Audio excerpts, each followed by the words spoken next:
បៀអង្គរប្រទេសខ្ញុំស្រាបៀខ្ញុំបេះដូងខ្មែរ ម្សៅម៉ត់ហុយ Part3 រូបមន្ត UV Protection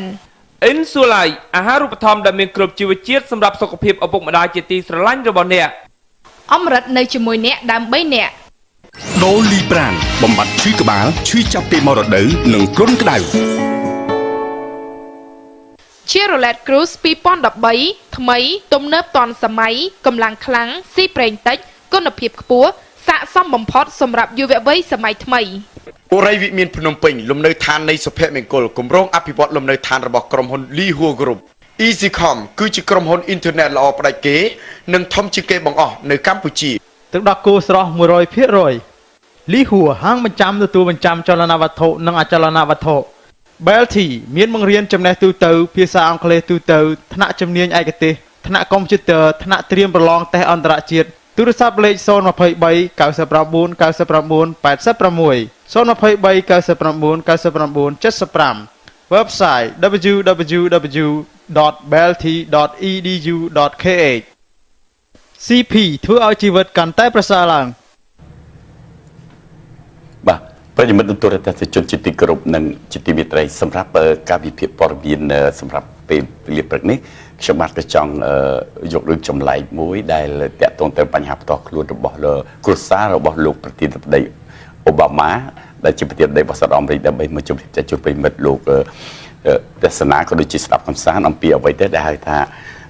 first dog បាទយើងឃើញថាលោកប្រធានាធិបតីអូបាម៉ានៅពេលដែលចូលកាន់តំណែងក្នុងអាណត្តិទី2នេះគឺថាលោកបានមានចិញ្ចឹមឆ្កែមួយដែលយើងឲ្យឈ្មោះថា first dog បាទឆ្កែទី1នេះឈ្មោះថាបូប៉ុន្តែដោយសារតែបញ្ហាថាឆ្កែនោះគឺថាវាមានបញ្ហាអាឡែហ្ស៊ីបាទប្រតិកម្មស្បែកទៅជាមួយនឹងកូនគាត់ដូច្នេះគាត់បានឥឡូវនេះគាត់បានសម្រេចចិត្តយកឆ្កែមួយទៀតដែលជាពូជឆ្កែរបស់ប៉ុកទីហ្គាល់ដែរជាឆ្កែប្រភេទទឹកហៅថាវរដកញ្ញាបាទហើយឆ្កែនោះគឺថាឈ្មោះថា Sunny ដែល Sunny ឥឡូវឆ្កែនេះគឺថាត្រូវបានផ្ដល់កិត្តិយសដោយសេតវិមានដែលបានចូលមកនៅក្នុងសេតវិមានហើយត្រូវបានបណ្ដាញសង្គមជាច្រើនគេមានការចាប់អារម្មណ៍ហើយយើងគួរឲ្យកត់សម្គាល់ចង់ជម្រាបជូនប្រិយមិត្តដែលបានជ្រាបដែរថាតែអ្វីទៅដែលហៅថា first dog នោះពោលជាទូទៅគឺថានៅក្នុងក្រុមគ្រួសាររបស់ហៅថាប្រធានាធិបតីសហរដ្ឋអាមេរិកដែលអ្នកដែលសមាជិកទាំងឡាយមិនថាសត្វមិនថារបស់ប្រើប្រាស់ទេតែនៅពេលដែលរស់នៅក្នុងសេតវិមាននោះគឺថាត្រូវតែអ្វីគេហៅថាទី1ទាំងអស់ដូចជាប្រពន្ធរបស់លោកប្រធានាធិបតីត្រូវគេហៅថា first lady បាទជំទាវទី1កូនស្រី first son first daughter អីចឹងគឺថាកូនប្រុសទី1កូនស្រីហើយសំបីតែឆ្មាដែលឆ្មាក៏មានតែ first cat បាទឆ្កាឥឡូវនេះថាឥឡូវយើងគេថាមាន second dog ទៀតដោយសារតែ first dog នោះមានបញ្ហាអាឡែហ្ស៊ីដែលថាយើងឃើញថាឆ្កែទាំងពីរនេះកំពុងតែបលែងគ្នាគឺថាគាត់អាចបលែងហើយជាពូជឆ្កែដែលមកពីប្រទេសប៉ូទុយហ្គាល់តែមួយបាទប៉ុន្តែបូដែលជាឆ្កែទី1នោះគាត់មានបញ្ហាប្រតិកម្មស្បែកទៅជាមួយនឹងកូន Michelle របស់កូនអូបាម៉ាហ្នឹងដូច្នេះធ្វើឲ្យគេថាលោកអូបាម៉ាសម្រេចចិត្តយកគេថា second dog បាទឆ្កែទី2ដែលឈ្មោះ Sunny ហ្នឹងយកមកដាក់បញ្ចូលទៅក្នុងសេតវិមានដែលជារឿងនេះវាជារឿងមួយគួរឲ្យចម្លែកដែរហើយជារឿងមួយដែលថាសម្រាប់ឲ្យប្រិយមិត្តលោកជ្រាបថាអ្វីទៅពាក្យថា first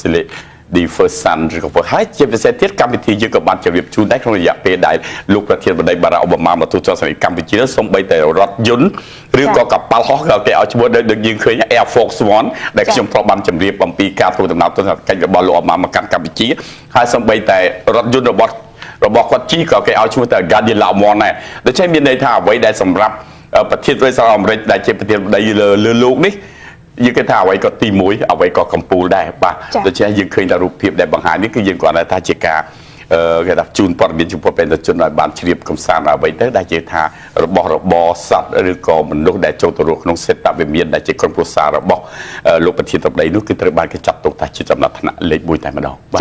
ចាសូមអរគុណលោករដ្ឋាដោយសារតែពេលវេលាយើងមានកំណត់ចាកម្មវិធីសុភិនតនេតវគ្គទី1ដែលលោកនាងបានតាមដានទស្សនាចាក៏បានឈានជុំមកដល់ទីបញ្ចប់ហើយដែរ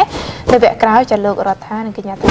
បន្តទៅតាមផ្សាយជូននៅកម្មវិធីសុភិនតនេតវគ្គទី2ជាបន្តទៀតខណៈនេះនាងខ្ញុំលុយលីដាចាសូមអរគុណសូមគោរពលា